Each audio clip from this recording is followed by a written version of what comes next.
सिय स्वयं बरु देखिय जाई, ही सुकाहे धो दे बड़ाई। लखन कहा जस भाजनु सोई, नाथ कृपा तव जा पर होई। चलकर सीता जी के स्वयंवर को देखना चाहिए। देखें ईश्वर किसको बड़ाई देते हैं। लक्ष्मण जी ने कहा, हे नाथ, जिस पर आपकी कृपा होगी वही बड़ाई का पात्र होगा, धनुष तोड़ने का श्रेय उसी को प्राप्त होगा। हर से मुनि सब सुनी बरबानी, दीने आशीष वही सुख मानी।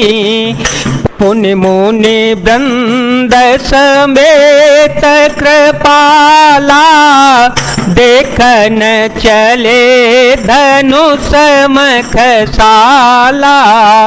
रंग भूमि आए दो भाई, हस शोभे सब पुरबासे पाई।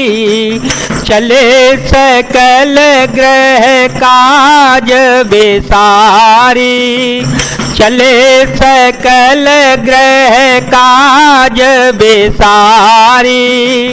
बाल जुबान जरत नर नारी।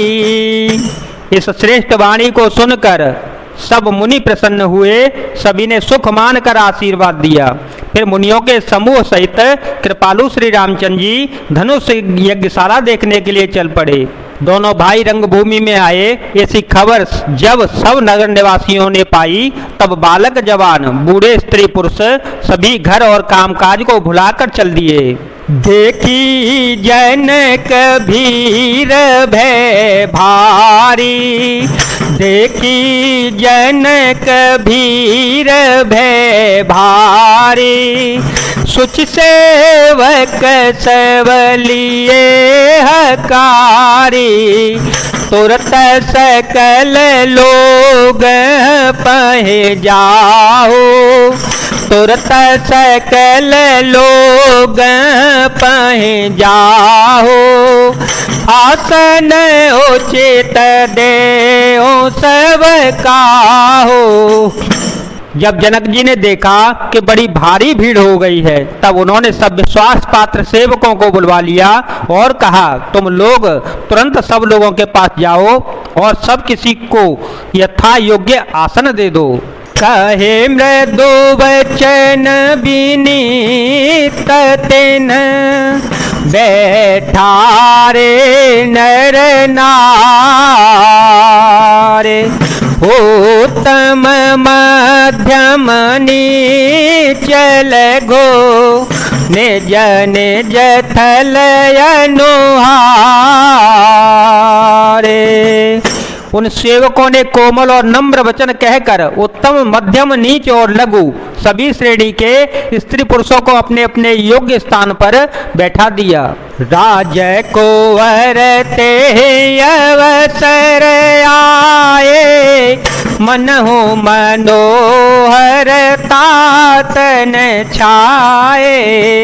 गुण सागर नागर बर बीरा, सुंदर श्यामल गौर शरीरा। राज समाज विराजत रोरे, राज समाज विराजत रोरे।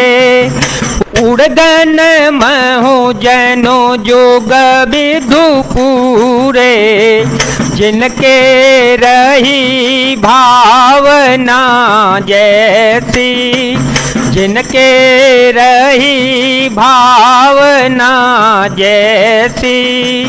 तब मूरत तेन देखी तैसी।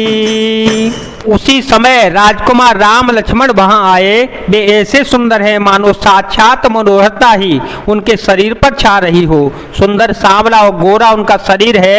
वे गुणों के समुद्र, चतुर और उत्तम वीर हैं। वे राजाओं के समाज में ऐसे सुशोभित हो रहे हैं मानो तारांगणों के बीच में दो चंद्रमा हो। जिनकी जैसी भावना थी प्रभु की मूर्ति उन्होंने वैसी ही देखी।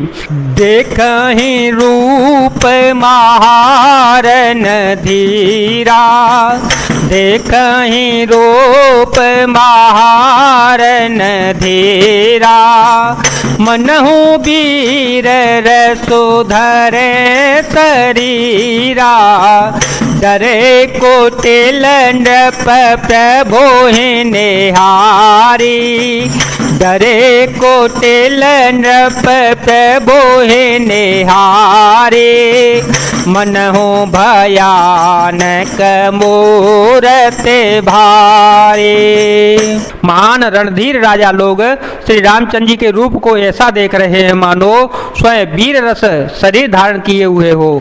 कुटिल राजा प्रभु को देखकर डर गए मानो बड़ी भयानक मूर्ति हो। रहे असुर छल छो निपबेसा, तिन प्रभु प्रगट काल सम देखा, पुरबासे देखे दो भाई, नरभूषण लोचन सुखदाई। छल से जो राक्षस वहां राजाओं के वेश में बैठे थे उन्होंने प्रभु को प्रत्यक्ष काल के समान देखा। नगर निवासियों ने दोनों भाइयों को मनुष्यों के भूषण रूप और नेत्रों को सुख देने वाला देखा।